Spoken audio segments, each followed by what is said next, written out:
Boom, boom, boom, everybody. Happy Saturday to you. I hope you are having an amazing Saturday and an amazing weekend so far. My name is Don Terrell, and I want to welcome you to another great episode of The Color of Motion, where I like to say, hey, stories come in all shades. And I highlight people of color and diverse backgrounds in the industry of motion graphics, animation, visual effects, cartoons, and comics. This space that you know after 130 something episodes that I am just crazy about. You know the drill. Make sure you hop into the comments, say hey, where you're tuning in from, so I can give you the shout out and props that you so deserve.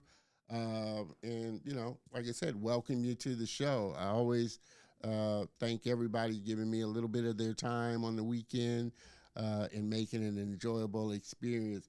Also, make sure that you hop on over to the Facebook group community, facebook.com/groups/the color of motion.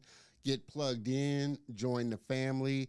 Like I said, I come from a large family myself, so I want this family to grow. So make sure, again, that you hop on over to facebook.com/groups/the color of motions.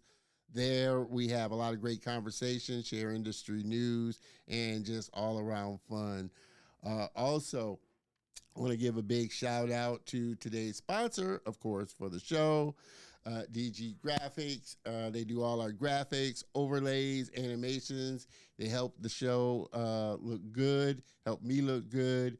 And if you're a business or brand that's looking to level up your brand design, create engaging content, you definitely want to reach out to them and check them out. They can help you, definitely help you in that arena as well. So thanks, DG Graphics, for always sponsoring the show. Also, definitely want to hear from you. I always love hearing from the viewers. You can connect with me on all my social channels right here. Always want to hear from you. Let me know, who you might want me to get on the show, any tips, suggestions that helps me to make the show, continue to make the show the best that I can possibly make it. So definitely make sure that, you connect with me on all those channels. Like I said, we are here each and every Saturday afternoon, 3 p.m. Central Time. We stream live to the YouTube channel, LinkedIn, the Facebook group, and the website for the show.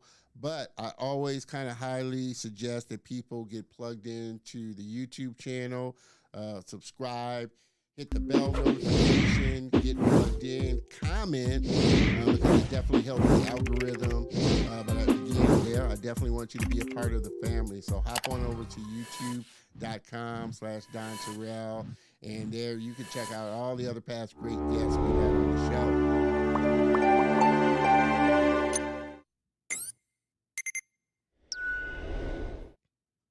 Yeah. Also, the store is open for sure, and hop on over to the store, pick you up some Color of Motion gear, swag items. My mission is to see as many people as I possibly can in some Color of Motion gear. So make sure that you hop on over to colorofmotion.net/swag and pick you up something.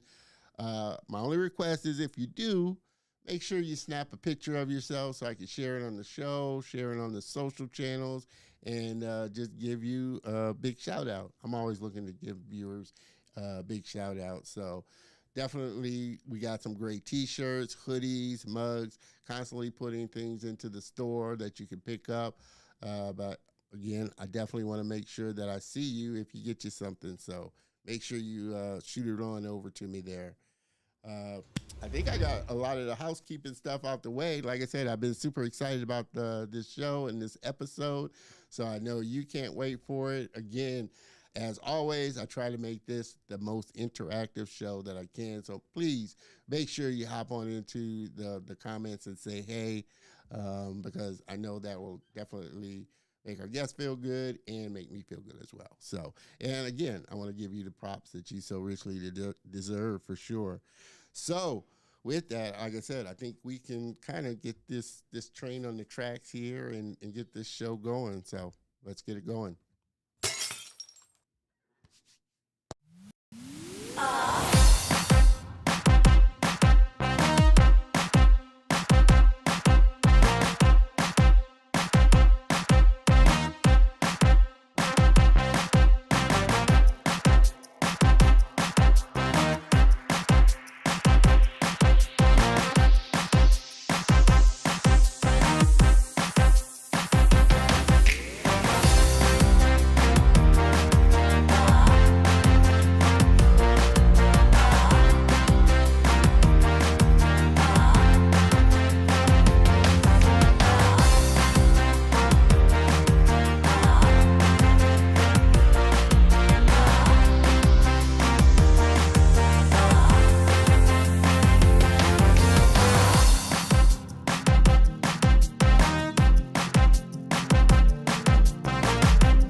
Yes, yes, yes. We are ready to get this show on the road. Like I said, I'm super excited about my next guest. Been waiting patiently since we connected last year, and just super ready to have a sit down and have a fun talk with my next guest. My next guest was born in Pennsylvania and grew up in Atlanta. As a kid, she had two big passions as a kid: loving drawing and telling storytelling. She would fill a notebook with character ideas and then pretend to be those characters and play out different stories. She thought she would wanted to be an actress when she was a kid, but then realized in high school that she just loved the wacky worlds that are made in animation and so much more. She started taking art classes with the hopes of getting into a good animation school, and sure enough, she got into Ringling College of Art and Design as a computer animation major. She feels you definitely don't need to go to art college to get into animation industry, but it was very helpful in her case. We're going to dive into that as well. There, she learned the whole 3D animation pipeline during her junior and senior year, 2019 and 2021. She worked with a partner, Loren Baskin Almazan, to create the Exortwist, which is a funny animated short film, and we're going to take a look at that as well. That's how I came across her. I saw the animated short, and I thought it was really funny. After college, she started working at a company called Buck Design and as a 3D animator Previs artist. And after about a year, she started at the third floor where she worked as a Previs and Postvis artist. Everybody, please help me welcome my very special guest and friend, Miss Laura Koval.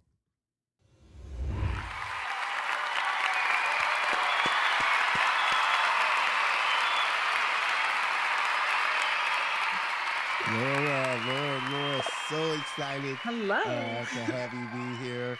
Mr. Max, I appreciate you tuning in there. Woo. Thank you for stopping by and checking out the show. Like I said, been so super looking forward to sitting down and talking with you since we first connected and just having a fun conversation about your journey in the industry. Yeah, I'm excited to be here. Thanks so much for having me. Awesome, awesome. Miss Veronica, appreciate you stopping by as well. Veronica Plenty, we thank you. I always like to kind of start with, you said you just got enamored with the wacky worlds in animation. What was it about it that just really kind of grabbed you and got you just enamored with it? Absolutely. Yeah. Whew, I think just I fell in love probably with Avatar: The Last Airbender first. Was Okay. like absolute obsession as a kid. I loved that.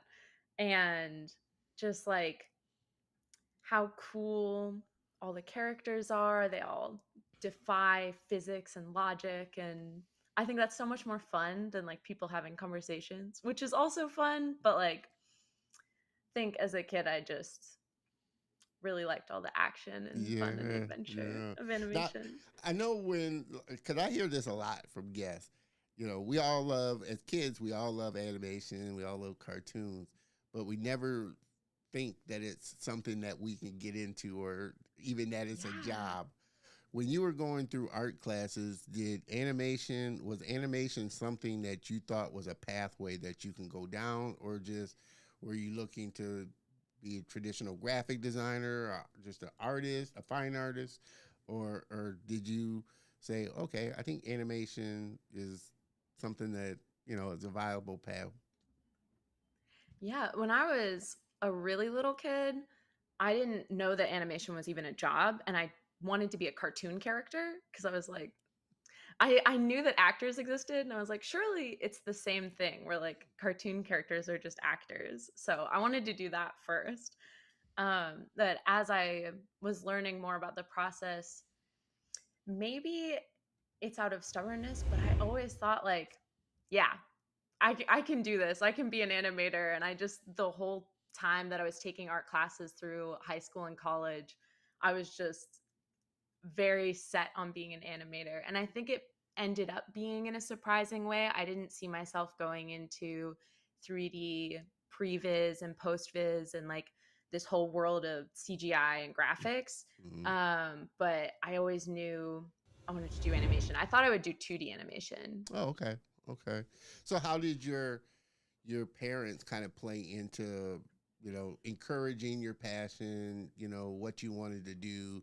I know, like most parents, and if they're like mine, they don't see art or animation as something that's going to sustain you or make a good living for you, and they always want you to get a backup or like some kind of technical training or learning other than, okay, I don't think art's gonna do it for you. I mean, how did Yeah, your yeah. parents kind of, did they encourage that, or did they say, well, maybe you need to take this backup kind of course or degree or something like that, or were they always just go for what your passion is and we'll support it type of thing? That's a great question. I am definitely very fortunate. I have wonderful parents and they've been very supportive. I think my dad was more nervous about me going into an art degree and to an art school with nothing else. He was like, "Are you sure you don't want to go to like more of a big university where you can change your mind and not just be on art?" But I think fortunately they trusted me and they Yeah, trusted that I knew what I wanted, and I was determined, and I researched a lot about which college I wanted to go to, and the college has a great reputation, and I think that helped ease their minds a yeah, little bit. yeah. No, for sure. Were there any? Now you went to Ringling. But Hmm. as like you said, there's a lot of SCAD. There's a lot of colleges Yeah. out there. Were there any other ones that were kind of like in your top three? That, okay, these are the three that I'm really looking at.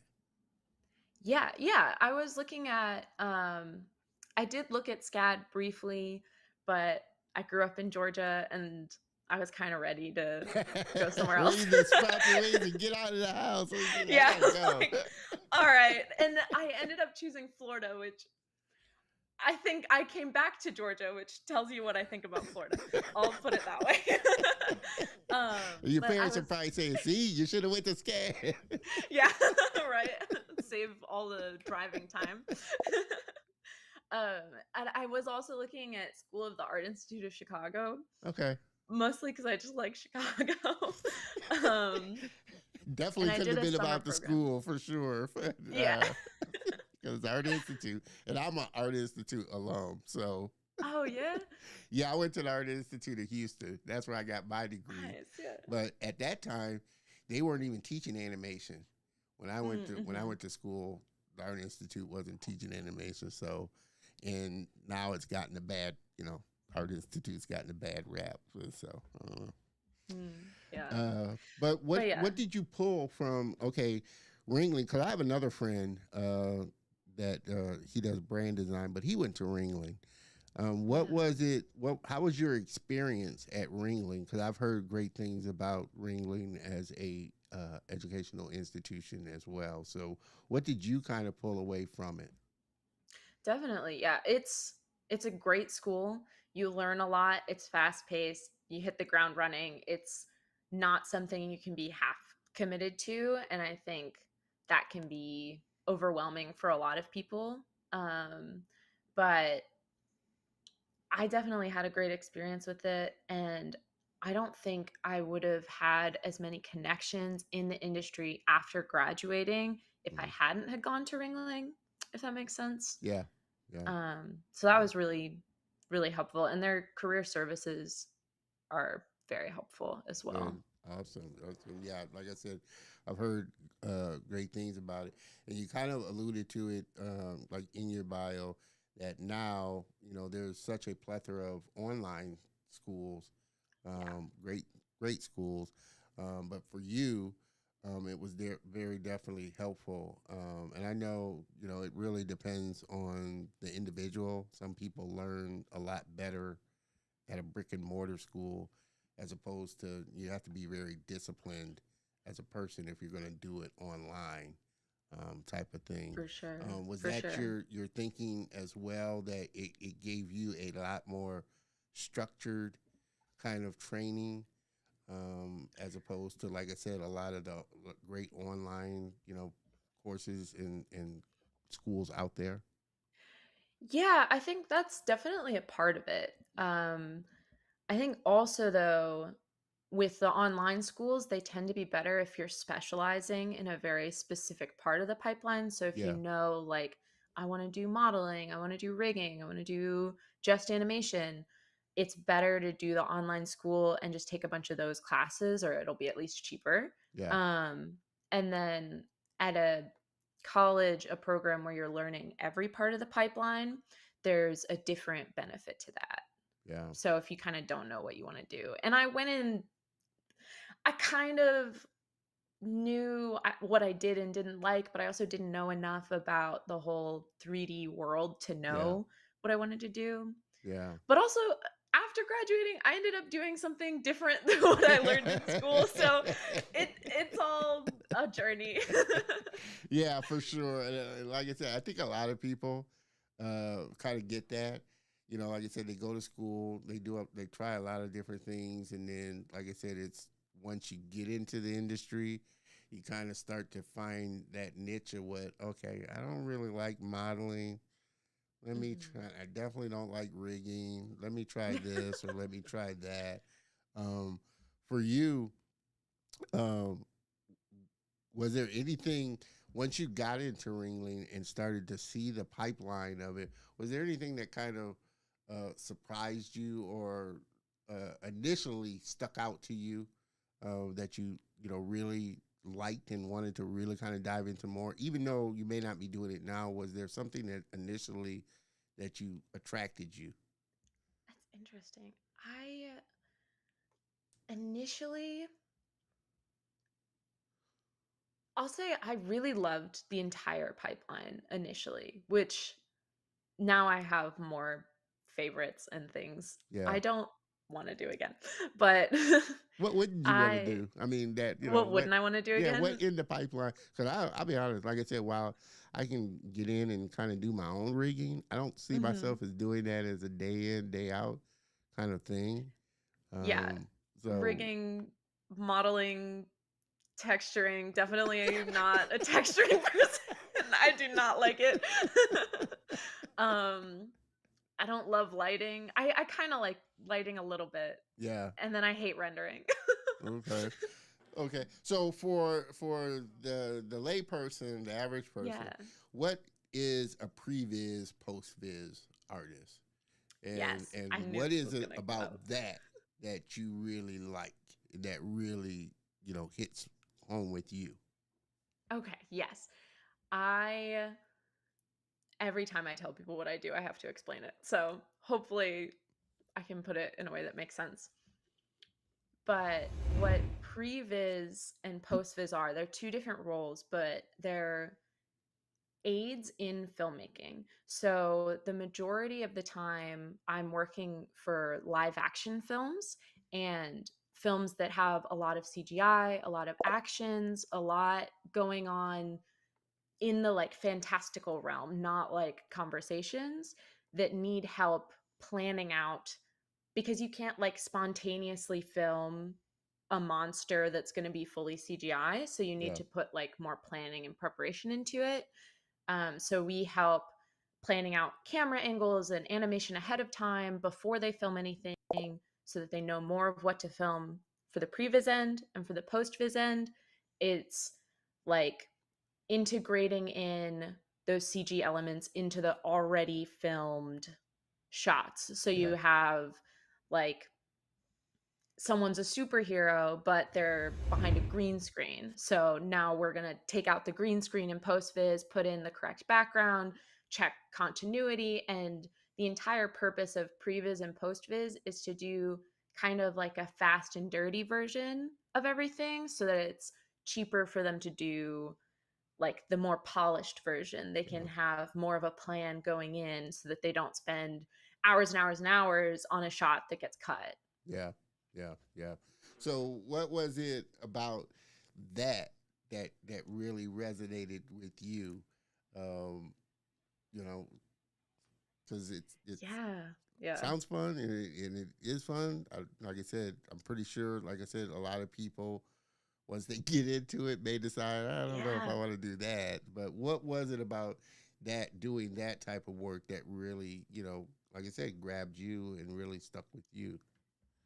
Yeah. I love doing that because I like working kind of fast and messy. I like being like a sketchier person. I think even when I draw, I like staying sketchy and not like sitting down with details for a really long time. So that's something I really love about previs and postvis, is you're doing a lot of stuff really quickly, and that's I get bored too easily if I spend several hours working on a blink.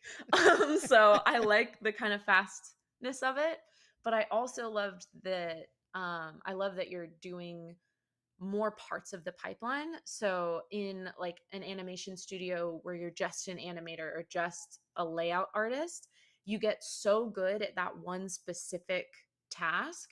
Yeah. And for previs or postvis, you're more of like a generalist. So you're doing like a lot of different things in a fast and dirty kind of way. So Gotcha. Gotcha. I like that I can spend less time on more things. Yeah, yeah. And some people are like that. Like I said, some Yeah. people like kind of being able to touch a lot of different areas. Some people Hmm. like to stay in their one thing, in their one space. But I think I think if you're, especially if you're going to, you know, kind of go do your own thing as far as animation work, it's good to know the whole pipeline of how things work and how, you For get from sure. point A to point Z, for sure. Mr. DeWine, thanks again. Thank you for tuning in. Good Saturday to you. Appreciate you always supporting the show, for sure. Miss Veronica, my modeling typography is, does it look like the thing? Yes, we do talk about, and she says polygon. She meant polygon integrity. No. Yep. And we're going to show on in your demo reel, and you kind of alluded to it, saying that you thought you were going to be doing 2D animation. Do Hmm. you prefer um, kind of live action mixed with CG, or do you prefer stick going into this like straight animation, whether it's 2D or 3D? What is this that you love, or do you love kind of being able to touch on, every little bit of it, being able to do all of it? That's a great question. Right now, I've been really much more into the live action and the integration of things. I think that as a previs artist, that requires a lot more planning, so it's a little bit more exciting. I do like fully animated things as well, and when I worked at Buck, we did fully animated things. Yeah, We had like one project that was integrated into live action, but they're both very cool in both different worlds, and I could the previs process is so similar, yeah, um that it's hard to pick. yeah, yeah, Especially, I like to joke that I'm still doing fully animated films because there's so much CG in yeah. films nowadays that it's like, this is basically fully animated. And I was gonna ask you about that because I've had this conversation, especially a lot lately, and especially with people that are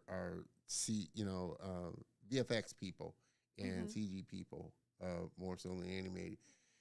There's movies are so heavily animated, and we kind of talked a little bit about this before the show, Mhm. in reference to Marvel.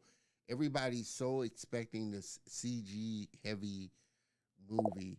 Do you think that's a boon or a hindrance at times? And do you think it puts, because we've heard a lot about VFX people getting burned out. We already know they're going through this unionization process of being unionized, um, because of all the work and stuff that's being done. Do you feel like I said, that is kind of a plus or a minus because there's so much CG heavy movies now, and movies are so reliant on CGs? Plus and minus. That's cop out answer, but I'll explain. I think that it can be a good thing because we can now do more things than we ever could. Though I think it becomes a bad thing when you try to use the workflow of a live action film Mm-hmm. for a fully animated CG film with some people in it. So, if you do the proper planning and treat it like it's an animated film where you edit ahead of time with previs or storyboards, Mm-hmm. I think that's a good thing. And you can tell more creative stories, more interesting worlds that Yeah. you couldn't necessarily recreate. It's safer on set to not have people, I don't know, have buildings collapsing around you. Yeah. Yeah. Um, Yeah. but if it's not planned out properly and these turnaround times are crazy, then that's a bad thing because Yeah. you have like tons of VFX artists getting abused over the Well, do you ability to think it's do getting something. really heavy, like you said, Yeah. and you know, Aubrey Dukes from last week, we touched on it a little bit too. She touched on it that deadlines are getting so much shorter Yeah. and really aggressive.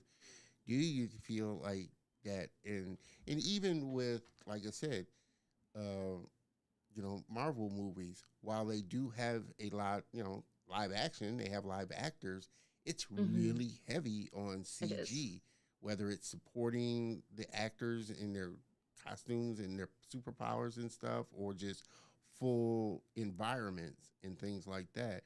Do you feel Hmm. like it's putting more and more pressure on VFX and the whole CG kind of pipeline? I think the turnaround times and the fastness that they make the projects is what's putting the pressure Yeah. on artists more so than the fact that there is CGI. So I think that the I also a lot of Marvel films enjoy making last minute changes to things, Mm, I'm sure. and that puts a lot of pressure and Pressure. Yeah. on the CG Yeah. artists. And I know somebody had alluded, they're coming out with so many different Marvel movies a year that that's also a thing that it puts, it's not like they're coming out with one Marvel movie a year or something like Yeah. that. They may be coming out with two or three a year. So a lot of people are putting a lot of work on that for sure. How do you and we talked about this last week on our show with this influx of now AI and AI being a big thing, and maybe some studios now starting to use that as a leverage against artists, for artists. Some are using it, as a tool to aid them in what they're doing. What are your thoughts on just this explosion and immersion of AI, and how do you feel like it's going to play specifically in the things that you're doing as a previs postvis artist? Hmm. It's a great question. I think truly, who's to say? It could go very differently than we expect because it's still pretty new and the novelty of it is really exciting. So people are using it in ways that are maybe not beneficial or maybe not ethical. Yeah, And it's untouched territory for the most part, or it's newer to society. yeah. Um, I liken it to the but Wild West. It's still the Wild West it's where still the Wild West. everybody's Yeah. just shooting shooting at it. But yeah, I don't fully know. I could see us using it for previs or postvis. I think I could see it kind of replacing postvis eventually because postvis is like swapping out green screens. I could see AI getting good enough to like do something like that, or like adding like a robot suit to a Mm, motion capture like film of a yeah, person. I could see AI doing that. But when it comes to previs, since we're like helping so much with creative elements too, I don't see AI getting good enough to replace creativity in the industry. I see it as like an inspiration or as a yeah, tool, but I think if it ever gets to a point where it's replacing creativity, it was probably done not ethically yeah, because it's yeah. that's Yeah, and that was kind of like I said, Aubrey and Enrique's kind of take. It's never gonna. I don't think it's ever, and that's kind of my underlying feeling of it. It's never gonna replace the human creativity part. I think it's yeah. great for ideation, Hmm. for kind of getting rough ideas laid out quickly and thrown down quickly, and used as a tool like it should be used. Mr. Antoine, appreciate you tuning in. It's always good to see you, Antoine. You're one of those sporadic ones, but you're a diehard Color Motion family member. So I appreciate you tuning in there, and I know Laura does as well. Mr. Max, animated films with yeah, people cameos. It's getting there sooner or later. Um, you did, and like I said, I kind of came across you when I saw the Exorcist. I keep wanting to say Exorcist, but it's Yeah. Exortwist, Exortwist. I which now is a can't say play on Exorcist anymore. Like I'll talk about the horror film and I'm like, "Oh yeah, the Exortwist franchise." And I'm like, "That's wrong." Oh man, and I'm gonna show you. It's in her clips, and we're gonna show a little bit of her reel in a minute there. But how did that one kind of? What did you kind of take away from that whole experience? Even though I know it Mhm. was kind of a school project for you, getting you prepared, was there? What did you walk away from? Like, okay, this solidified in me. Yeah, I mean, the main thing I walked away from after that project was a degree, which is great. I needed to do it to graduate, but I am glad I did it. Um, I think the main thing that I learned from it was how much I liked collaborating with a partner. A lot of people do that thesis project by themselves, Mm. and some people pair up, some people pair up and regret it. I had a really great partnership. Lauren and I worked well, like very well together, and it was really excellent. Especially under the circumstances, we like made it starting in 2019, but like through 2021. So all Yeah. of early COVID was Yeah. Wow. Wow. Yeah. It's interesting having to work there's a like whole that. Um, like you said, some people in well, first of all, did you have a length of time as far as like, okay, you got a deadline like an actual Mhm. project would be, you have a deadline to get this done by, or what was the length of time that you and your partner had to complete this project? Yeah, it was a year and a half. So 2019, we did a semester of pre-production where we planned out, storyboarded, um, and like did the bulk of the planning, but not much of the actual animating yet. Yeah. And then for a year, we had deadlines of like a couple weeks to do modeling and rigging for the characters, a couple weeks to do the set and start with like layout and camera, and then a month or two to do animation. And you could keep polishing the previous steps as you went, but we would have deadlines with critiques, and we had guest artists come in, which was really great. And they would help, like the guest artists would be professionals in those specific fields that we were critiquing, and they would give super helpful feedback. And then at the end of senior year, we had to turn it in as like our final thesis or a capstone Gotcha. project. Gotcha. Gotcha. Um, for you, and I always like to ask this question as well. To this point, what's been kind of the best piece of advice that anybody's given you that's kind of helped serve you and guide you along the way? I think the best piece of advice I have gotten was when I was newer, like I'm still pretty new into the industry, but when I was brand new into the industry at my first apprenticeship, I was like a month or two in, and I was so ridden with imposter syndrome. I was like, I should not be allowed to do this. um, I was on a call with someone I worked with, a coworker, and he said, "You can quit anything you want, or like you can quit anytime." And I think it didn't feel like good advice at the time, but it's really stuck with me because it's like there isn't as much pressure on you. Like if you're putting so much pressure on yourself to perform, it's harder to do Yeah. that than to just like you don't there's nothing forcing you Yeah. Yeah. into it. Yeah. No, that's a good piece of advice there. And like I said, I always like to, like to drop bombs on Scared other me. people's advice. Do you feel that that's kind of a norm coming out of school and getting into an industry like this? Is we put this pressure on you to make sure that you fit in. You're afraid to ask questions and that type of thing. Yeah, absolutely. Absolutely. And I think there's a pressure to maintain your job too. Like there's this pressure of if I'm not perfect, they're going to fire me and I'm never going to work in this industry again.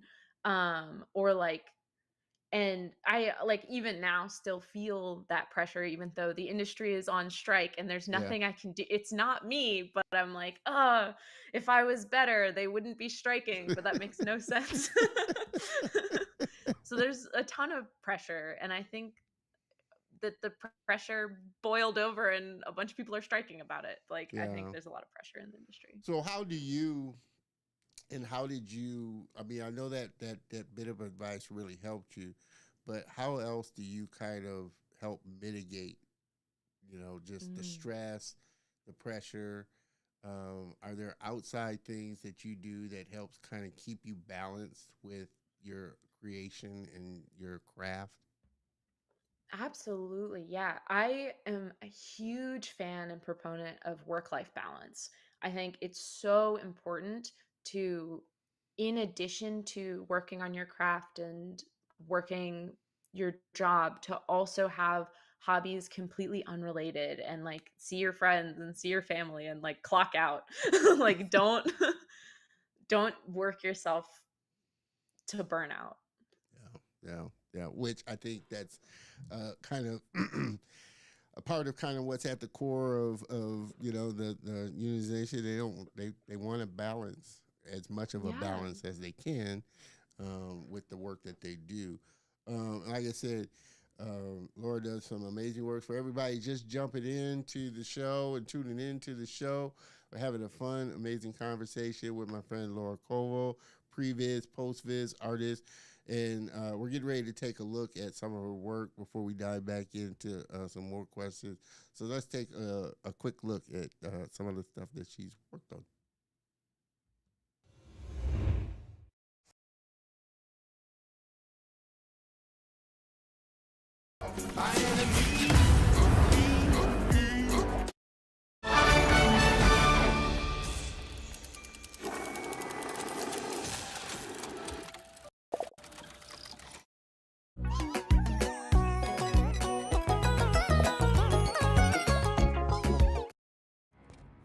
Thank God you're here.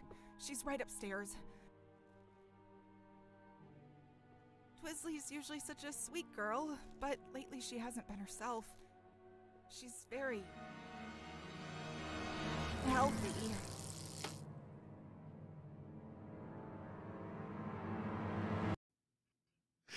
I guess I kind of fell in love with that. It was such a fun little animation, and I definitely loved Arcade.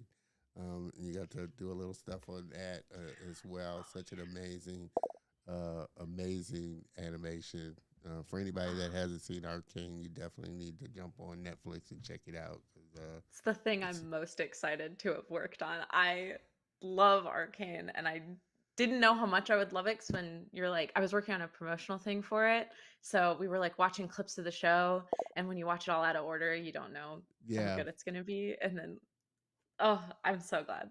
It was it's so such cool. yeah, it was such a cool style. I think that kind of kicked off that little, cool stylized 2D animation. Now, we're seeing it's been taken up a notch with Spider-Man into the Spider-Verse and stuff, but Hmm. such great work. And I can see that you have such a passion for what you do. Looking looking a couple of years down the road, what is your or even further down the road, what is your kind of vision for where you're wanting to go, where you're wanting to take yourself?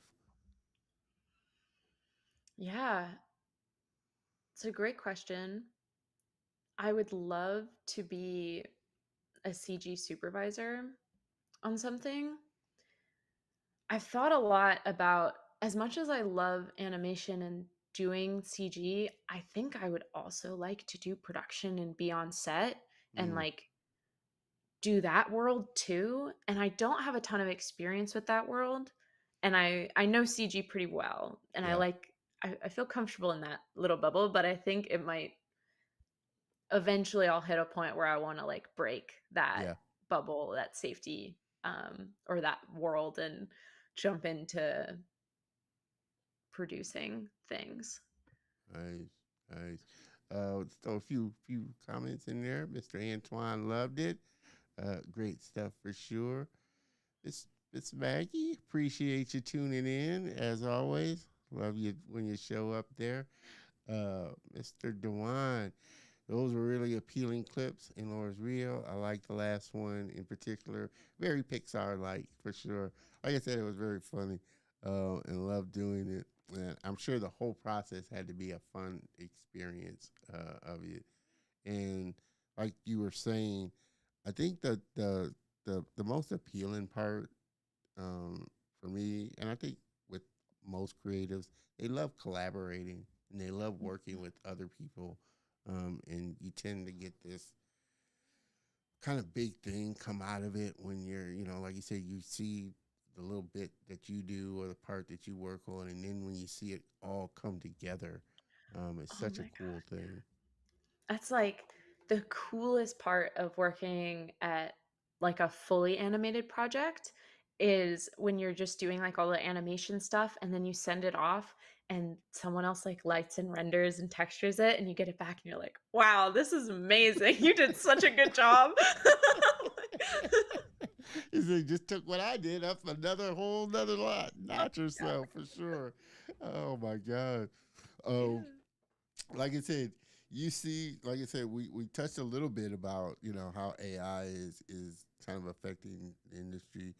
Where do you see the kind of industry going now? The type of stories that we're starting to see. We're starting to see a lot of different creative things come out. Like I said, Disney just recently released Kazazimoto. Um, I don't know if you've seen Nimona yet. There's so many different styles of animations and different stories coming out. What what kind of excites you about the creators and the stories that are starting to come out, and what are things that you're excited about seeing? Wow, you have such good questions. Um, I think I'm so excited to see a diversity in the way 3D animation looks. The way, like, the style for so long has looked kind of similar or attempting more realism. Yeah, And I think that took some of the fun out of like making things wacky and crazy. I just saw Teenage Mutant Ninja Turtles recently in yeah, that's theaters. another thing I heard. Yeah, it was really. I haven't seen it yet, but It's great and it's super gritty and like very cool looking. I like that things are taking more inspiration from the 2D world. Uh, and I'm excited to see it pushed more. I think right now a lot of people are like, we want it to look like Spider-Verse, which yeah, is great, but I think like I can't wait for it to just be a medium rather than like have a specific style. Like yeah, there's always probably going to be something that's more popular or like in for the style. yeah. Well, and I think that's you know really and truly the essence of all creators is you kind of take inspiration, but then you infuse your own idea and take something down a path that like I said, just wasn't thought about. Before Spider-Man and Into the Spider-Verse came out, there was a 2D style, like I said, arcane. You saw your Yeah, kind of yeah. arcane styles. Then you saw your, I think, as people see stuff and tools are getting better, more affordable, more available, it gives Hmm. these creators the freedom to just create stuff and put out there that you just never know what the reaction is. For sure. Yeah. Are you starting to see, like I said, or that kind of more levelization of of the independent creator now that you are starting to see tools that may not be available or may not be affordable? Like I said, of course, Mhm. Maya's industry standard, and unless you're a student or working at a studio, it's pretty pricey. There's 3D Studio Mag, but you're getting more of these softwares like Blender. Like I said, if you're an editor, a compositor, there's DaVinci, Resolve. You, are you starting to see this more equalization of the independent creator being able to put their own? And now that you have your all these platforms that you can Yeah. put your idea out there, are you starting to see this equalization of independent creators having the freedom to put out their own content, their own ideas, their own stories? I do and I don't. I do in the fact that I see more of an opportunity for people to create and get their work out there and on like social media or YouTube or TikTok. Like you are seeing tons of people do things from their bedrooms. Yeah. That's really cool to see. Also, I think in the world of like 3D or animation specifically, I don't see a leveling out just because of how time consuming it is no matter what you're doing and no matter how good you are, it's time consuming. Yeah. And when a company employs 700 people, that's going to be more accessible to be like a member of that team than it would be to be one person trying to make an animated thing. Yeah. Yeah. Well, and then too, and like I said, we had a couple of people on, and Antoine is kind of one of them. He's worked on his own thing, and as you're Mm-hmm. building, like I said, which I think is the beauty of going to school, going to these brick and mortars and building these relationships, because you build relationships with people that, hey, I have this idea, can you help me with this? Or being Yeah. able to bring on people to kind of help move your vision along. Of course, Mm-hmm. yeah, big studio like Disney, like Marvel and stuff, they can crank it out, this and that. It's still going to take you a little bit of time, but working, as alone on something. And I've seen a lot Mm-hmm. of people where, for the majority of the project and the majority of it, they may have done it alone. Of course, it took them some years to get it out there, Yeah. and some years to work on. But now that, like I said, you do build these relationships with your friends, colleagues that you've gone to school with, worked with at other studios, um, does does that make it a little bit easier for the independent to kind of shave down the time of putting out something? And do you feel like most are are maybe not putting out full length stuffs, but maybe pulling out like a teaser or short or something that they can get out there to, whether it's a film festival circuit or something they could shop around to bigger studios to give them the budget and the time to work on it and flesh it out more. Oh, for sure, for sure. I think that the accessibility for putting your own ideas out there is at an all-time high and will likely only become more accessible as tools get better, which is exciting for sure. Yep, I yep, yep. think also it just like I think the knowledge of how to do these things is at an all-time high. Like you can find resources on YouTube or Google searching and like figure out how to do it. Like you can buy Procreate for like I think it's like $8 or $12 and animate 2D Yeah, animation on your iPad. And yeah, like you have to have an iPad to do that, but like that's more accessible than having to have like a heavy duty computer and pay thousands of dollars for software and like yeah, for sure, for sure. no, definitely. And I've seen, trust me, I've seen some amazing Procreate animations put out there that Mhm. definitely just kind of playing around with your own stuff um, has definitely led to work with bigger companies that have seen it and like, okay, this guy does some really killer stuff. Yeah, Let's reach out for to sure. him and have him create something for us, for sure. Mr. Dewan, the Spider, let me slide this over. The Spider Verse style in animated movies of the past few years is mostly a trend. An admirable one, much like that flat UPA is designs of several TV cars. And I think that's the Mhm. case. Yeah. Like I said, when something new comes out, most people, you'll start to see an influx of stuff, a little stuff after that, that you can That like obviously looks like tell. it. Yeah, you can obviously tell was inspired about it.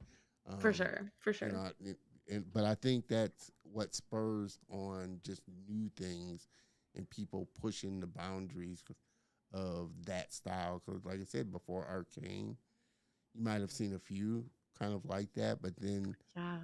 Arcane came out and pushed it a little further with what they were trying to do. Then Spider-Man came out, and that just took that to another level. Like I said, you're starting to see this meld and mesh of 3D, 2D style, and then live action. I mean, that's, I think, what the beauty of it that I love is you're starting to see all this just creative stuff. Like I said, I don't think a lot of people would have thought, especially filmmakers, would have thought before they got their hands on Unreal that Unreal would bring just a different level of just filmmaking into what they could do. So that's what Yeah. excites me is you see all these tools that are coming out and they're put in the hands of creatives and they just think and use it in such creative different ways. I would not have believed you a year ago that Unreal would be important for filmmaking, and now I was forced to learn Unreal for my job. I'm like, okay, and it's a I guess big it's here to position. stay. It's a big position. And now you Yeah. got companies looking for Unreal artists. Yeah. And they're having, and creators are animators and artists are needing to learn Unreal because filmmakers have gotten their hands on it and it's like, wow, Mhm. we can create some crazy stuff with some Unreal stuff with Unreal Yeah. and just take their Especially, filmmaking. I think the appeal to like non 3D world filmmakers is that like with the instant rendering, they're like it looks good while they're looking around versus like Maya, it's unrendered. It's like someone who's used to Maya will know what that's going to look like, Yeah. but with Unreal, they're like it's easier for someone that doesn't know 3D well to like picture that. Yeah, to visualize it, and you get that instant feedback to where, okay, I Yeah. can make my adjustments according to this, or, like I said, just film it, and the actors can see how they're acting in that actual environment. Hmm. And that's what I mean. You put it in, you get tools in the hands of a creator. They may not, they just use it in a different way, or just think, okay, wow, this would be interesting for this, and it just explodes the industry to where now, like I said, they've got people and companies that are asking for Unreal artists, people that learn Unreal. And, initially, I think it's a game engine. They Yeah. didn't really think of it as a filmmaking tool. Hmm. Hmm. And again, for everybody just tuning in, make sure you hop into the comments and say hello to Laura. We're having a fun conversation with my friend Laura Koval, Previs, Postvis Artist. We've been talking and just having an all-around great conversation for sure. Um, how how how are your friends and your family, you know, think about what you do? And like I said, you've been doing it a little bit. You know, your parents now. What are their thoughts? I mean, is it a difficult thing to explain to your friends or people that aren't in the industry what you do and how you do it? Yes. I think a lot of people think it's cool, like what I do is interesting and it's a world not a lot of people necessarily know about, but explaining what previs and postvis is specifically, I always like, how much do you want me to get into this right now? Like how much preamble do you want for me to explain what this is? Um and I think what I've noticed is a lot of my friends, and I had to sit down my parents and show them Maya for them to understand like what it was. But a lot of my friends, I'll start to explain it and then be like, wait a minute, do you know how much do you know about like the animation pipeline in general for 3D? And they're like, nothing. Great. Okay, let's back up that. Oh man, was there a tool that was like really difficult for you to kind of wrap your head around? I know, like I said, when I started learning 3D, and I don't know if you remember it, that was Softimage was the big kind of 3D software, but they were kind of on the level of Maya. But Maya, it just was hard for me. Tools like Maya and stuff like that are really hard for me, at least back then when I started. Hmm. Probably wouldn't be so much now, but back then it was really hard for me to wrap my head around. Was there a tool that was just, it took you a minute to kind of get the hang of it? I'm still struggling through Unreal. It's still a mess. And I had the privilege of learning it in a studio. So I had like the support of my coworkers around me, where like the majority of the time I'm working in Maya, but then I move it into Unreal, and I was messaging like the tech person every single day, like, hey, I broke something. Can we like figure out what's happening? So we Oh became man. very good friends after that, because Unreal's a mess. I don't understand it. And on that note, I definitely got to throw up this comment. Mr. Antoine hates Unreal. Yeah. Uh, he hates Unreal, and he knows it very well. And you can love it, you can hate it. Like I said, there's a lot of tools out there. I'm not a big fan of Maya per se, but it's a tool. Um, Mhm. uh, I can teach you. Okay, well, I'd have to get me a. I'm gonna put this up. Uh, Antoine, I can teach you Maya in a month. I'd have to get Maya first. I'm not a student, so I don't know if I can. I know I definitely can't afford a individual license of it, but maybe if they have a demo version, uh, I would love to get it. I don't know. Like I said, there's so many tools out there. Like I said, I'm kind of going through. I'm not necessarily trying to get into a studio, so I'm not trying to learn Maya. I love Blender because it's kind of, I do a lot of motion graphics, so it's really good with Mhm. motion graphics and that Yeah, type of it's a stuff. good one. Plus, it's readily available, and I want to kind of do my own thing, so Blender's been kind of a good fit for me. But even Blender is a very deep tool to use, and to kind of wrap your head around. Now, a lot of people, of course, if you're in the industry, like I said, Maya is industry standard. So most people, most animators, even most people in the pipeline, they know Maya. Mhm. But for me, like I said, it was a little bit. So I may take you up on that, Antoine, just to see if you can teach me Maya in a month, for sure. But like I said, there's a lot, and there's so many tools out there. Like I said, is there a tool that you haven't touched that you would like to touch? You may not necessarily have time to dive in it, but is there a tool? Because, like I said, there's tools Mhm. coming out. There's updates to the tools you already have, and Yeah. things that add to the It's tools they real. already have. It's such a whole world. I would love to learn Cinema 4D. I've had such a I've had my eyes on Cinema 4D for a long time, but haven't actually learned it. But you can do a lot of cool stuff in Yeah, it. that's what I heard, and I guess, like I said, and I've also heard if you're into physics and simulations, Houdini as Mhm. another one. So there's Oh yeah, so many, yeah, just like I said, just dense tools out there. I don't know if you've touched for sure. Nuke. That's Oh, a love big Nuke. thing as well. Nuke does amazing things. So much better than After Effects, which I've also had to use to do the same things. Oh man, like I said, I'm still trying to wrap my head around the whole node pipeline. Although I Yeah, love yeah, that's fair. nodes. Yeah. Yeah, I love nodes, and I know the flexibility of what you can do with nodes Mhm. coming from a layered, like After Effects, Photoshop layer type of Yeah. background. It's very hard to wrap your head around. Yeah, and it can get confusing just because like with nodes, it's kind of like these abstract things that you have to connect with lines rather than like a list. Yeah, But yeah.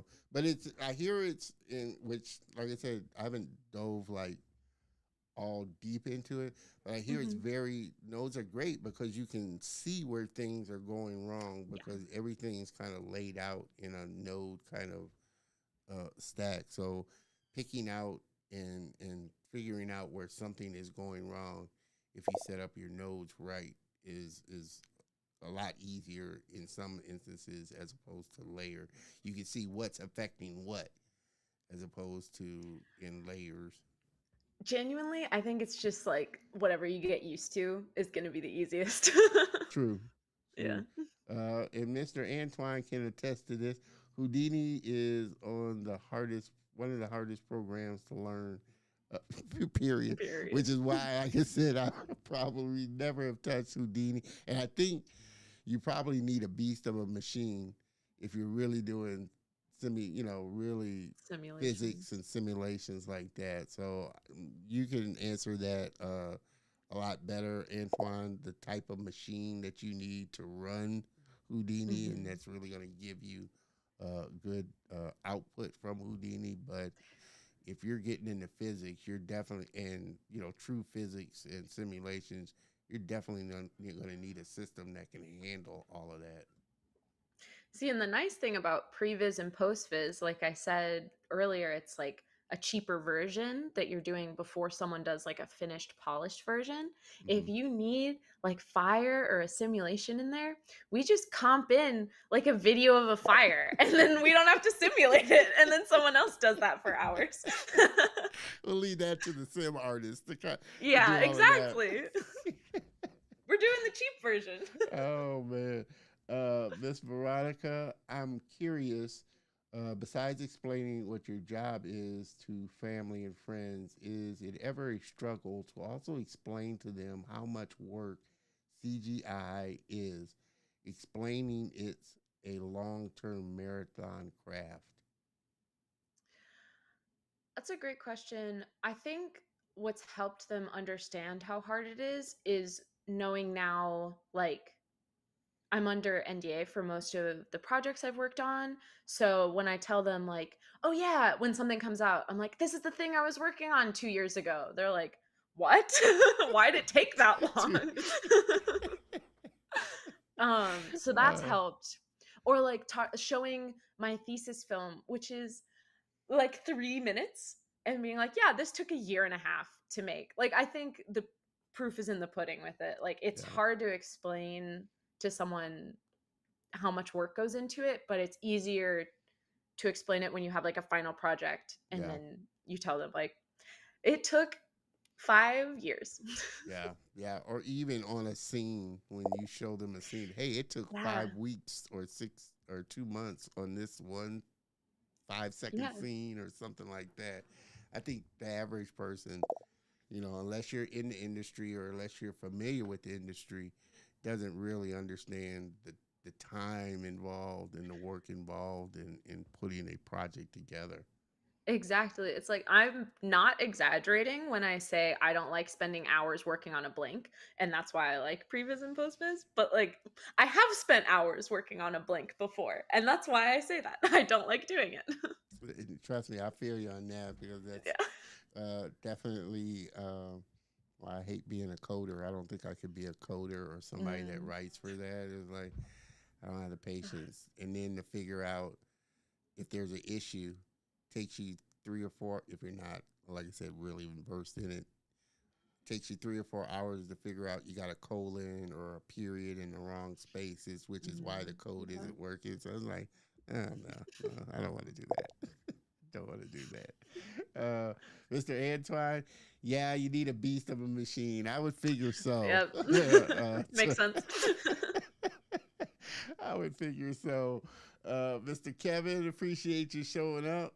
I hate Nuke just as much as Antoine hates Unreal. It was the first time I used nodes and it traumatized me, but I'm better at it now. Yeah. Oh, no. I feel you, Kevin, because like I said, when I started, like I said, I was so used to using Photoshop, After Effects, and it's layered based. So nodes, and I'm still, because Blender has nodes, I still struggle with like really diving into complex things using nodes. But I understand the power of it. You can just do so much more and get so much more granular in the nodes than you can with, say, layers. I mean, it's easier. See, you can probably do it in After Effects, but you'd have a buttload of layers and adjustment layers or comps to do stuff. So I feel you, Kevin. I think what I tend to, a generalization, if you have more control, it's easier to get out of hand. For sure. You could go off into so many things. But I am more comfortable with nodes now. Like I said, I do Yeah. like nodes, and I do like kind of diving into nodes. Um, and you see it, like I said, I'm getting into DaVinci Resolve as well, which I kind of like. I think is a really great program, but and I haven't dove into their color correction portion, but I see, such amazing things done with nodes in just color correcting. So it's something that usually takes people a minute to kind of wrap their head around. But from what I've heard, once you get the methodology down and get it, you kind of tend to fall in love with it for sure. Uh, Mr. Antoine and his Antoine hates Unreal. For sure. Kevin Bowens, exactly. We're gonna have to have them both on talking about their disdain for Nuke and Unreal, for sure. Miss Veronica, it's also tough when you're deep in a project and drop off the face of the earth, and your family goes, "What's going on?" And you can't really say too much because you're under NDA. I'm sure that is tough, being under NDA, and you want to talk with family and friends Yeah. about what you're working on, but you can't. So I'm sure that's a tough thing to navigate and do. It is tough. It's also hard. Can't really get an updated demo reel ever again for the rest of my life because it's all going to be under NDA, like the newest stuff. Well, I thought you're able to use it once it's released. Yeah, but that's several years from now. Yeah, yeah. Of course, you have to wait till I it's think released for sure. maybe it's because it's previs where you're working on something before it's even filmed, so it just Mm, feels so much longer away. yeah, yeah, I'm sure. Again, everybody, we've been having a fun conversation with my friend Laura. Also talking about this love hate with Nuke and Unreal. You're gonna have to break that down, Antoine. What specifically do you hate about Unreal? I think, like I said, it's you know I'm not a film director. I'm not a game designer, but I think it's interesting, just interesting what you can do. And like I said, obviously, it's kind of created this own little job position. Like I said, you got companies that are actively looking for Unreal artists. Yeah. Veronica, Nuke versus Unreal Thunderdome. Yeah. Oh man, this, like I said, has been such a fun conversation, and such an engaging one. I love it. I love it. I love an engaging show, and it's an interactive show, for sure. Okay, like I said, this has been a really fun show. I want you to give kind of a parting suggestion, or uh, what you would tell somebody that's looking to get into the industry, looking to kind of specifically do what you do. What advice would you give them about it? Well, right now, be patient, be kind, be gentle to yourself. The strikes are happening. It's going to be hard to get work for a little bit. Yeah, A lot of people are struggling to get work right now. If you're trying to break into the industry, this is a tough time, and it's going to take a little bit. But the second that stuff starts to come back, they're going to need us. They're going to come knocking down on our doors, yeah, and it's going to get a lot easier. So my main advice right now is hang in there. yeah, yeah. I mean, I know it's not a hard rule or anything, but when do you see it kind of loosening up or opening up? How long would you, if you had to put a kind of a timeline on it, would you say before it kind of starts to open up and jobs become a little bit more easier? I've heard that likely January is when things will be back kind of full production. I'm hoping that things are kind of settled by then, because the second things are settled, it's going to take a while for things to pick back up. Hmm. And also a lot of stuff that was in production that's on hiatus, they're adapting to like not necessarily, some are going to push back deadlines, some are going to keep deadlines and push out, Yeah. like make adjustments to what they're doing. It's going to take a little bit for the industry to kind of get momentum again. And hopefully it gets momentum in a way where it pays people better. Like it's Yeah. writers and actors, and there's Nah, I more definitely feel. efficacy. Yeah, I definitely feel that will be the case because, like I said, I think as time goes on, Hmm. and I think as and this is from an outside perspective because I'm not in the industry.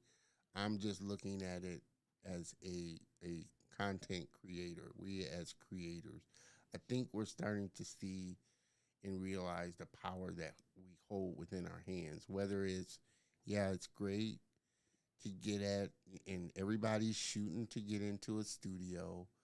Everybody's shooting to work for Disney, work for Pixar, work for Sony, Marvel, all these companies. Hmm. That's what everybody is going to school for.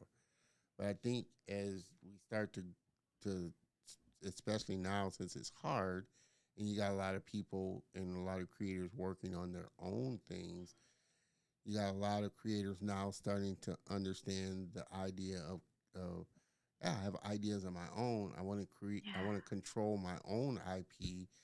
We're starting to realize the power that we have had within our own hands. And we got all these channels out. We got streaming. We got Roku. We got all these options of getting. If you want to get funded, there's Kickstarter. We got all these options available now to us as creators to get out and control our own kind of destiny. I think moving forward, that's what I'm more excited to see than anything. Yeah, it's great to have these studios, to have all of that, Hmm. but I'm a creator at heart, and so I feel like that's what I'm most excited about is creators realizing their own ideas, controlling their own ideas, and reaping the benefits of their own ideas.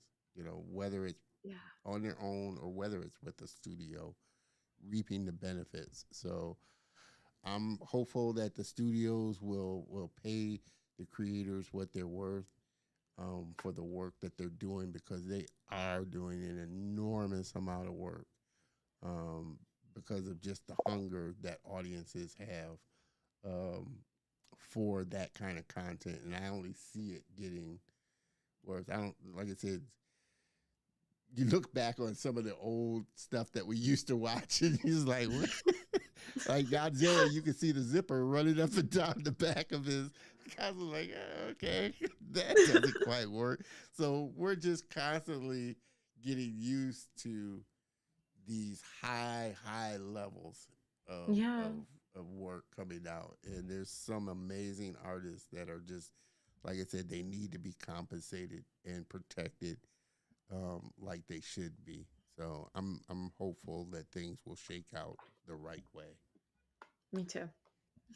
Uh, yeah, everybody on here. Before we go, I want to throw up some comments here for sure. Miss Veronica, this was fun. Great work, Laura, for sure. She enjoyed your work. Mr. Antoine, Thank you. when you're not when you're in an NDA, I'm assuming it just takes a long time for these companies to. Yeah, that's true. Like I said, Yeah. they could be done with a project and not release it for a year or two. Hmm. Like I said, you're at the mercy of when they release it before you can talk about it for sure. Hmm. So that's a you know, I'm not thrilled about that. Exactly, Laura, for sure. Mr. Antoine clears it up. I really don't hate Unreal Engine. I just lost a lot of jobs in the past because of that stupid game engine. Plus, I just love film. Period. I know. We're having fun, Antoine. You know, I pick with you a lot, so I know you don't hate it because I'm sure you do and have created some amazing stuff with it for sure. Miss Veronica, thanks you for being on. Mr. Max, awesome job. Great interview. I'm glad you love it there, Max. I appreciate you stopping by for sure and being a part of it. Kevin, as always, great work, Laura. He loves your work as well. Mr. Ken, I was wondering where you were at. I just noticed your live show today. Ken is one of my diehard viewers there, and I'm glad you had a chance to at least stop by, even though it's at the tail end of it. Make sure, though, Ken, you check back on the replay, catch it all, because this was a fun conversation for sure. Also, make sure that you connect with Laura on all her social channels. You can find her work, see more of what she's doing, connect with her. She's on Instagram. As always, you can connect with her on LinkedIn. That's how we got connected for sure. Check out her website, cartoonlaura.weebly.com. You can see more of her work. All of this information is definitely going to be on the show notes on the channel. So make sure that you stop by there. Like I said, pick up all the information, connect with her. You definitely will not be sorry for that, for sure. Laura, this has been like I said, a fun episode. I'm super excited. I hope I made it comfortable for you. Like I said, Yeah, we absolutely. talked about this before the show. I try to make it a very fun, comfortable experience for the guests. So I hope that was the case for you. Absolutely. Thanks so much for having me. For sure. Definitely looking forward to having you back on, once things open up and once you're able to talk about other projects that you're working on and all of that. I can't say enough. Super, super glad that you're a part of the Color of Motion family. Once you're a part of the family, you're always welcome to stop by. If you could hang out in the green room while I close out the show so I can talk to you a little bit afterwards, I would appreciate it.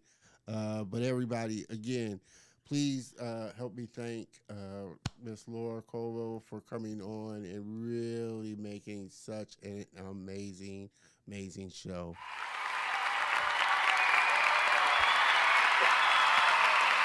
Hang on for just a second, Laura, while I close out the show. I appreciate it. Everybody, this was a great show. I always love episodes where the engagement and the comments are just free flowing in, and it's a great show. That's what I want to make, a really interactive episode, not only for the guests, but for you, the viewers. Like I said, and I think this was one of them for sure. So I can't thank you enough, as always, for giving me a little bit of your time on a Saturday afternoon. I hope it was a great time for you. I hope it was as much fun for you as it was for me. And I hope you gained a little insight about the Previs Postvis position there. And if you're one that's looking to get into the industry, like Laura said, be patient. A lot of people are kind of struggling to get into the industry. Really, the times are kind of tough for jobs and positions. But as a creator, do not let that stop you from creating stuff. Create your own things, do your own things, and it will open up soon for sure. And like I just mentioned, I am totally behind artists getting paid and compensated what they're worth and their value that they bring to all the entertaining stuff that we are consuming for sure. Again, like I said, this has been a fun episode for sure. Definitely, like I said, I can't thank my viewers enough for giving me a little bit of their time. Can't thank my guests and friends such as Laura and so many others for coming on, sharing a little bit of who they are and their journey. And like I said, my goal is to make this the best possible show that I can make it. Mr. Juan, appreciate you there, brother, for tuning in as always.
said, this has been a blast of a show to do. So thank you, for sticking with me, and as always, tuning in for sure. So with that, make sure that you have a great rest of the Saturday, a great rest of your weekend. If you're in the southern half of the states or in some of these southern states like I am, make sure that you stay cool because it is definitely hot here in Houston, Texas. We are cooking, and I think that's kind of the way it is. Most of the states, it's above average temperatures.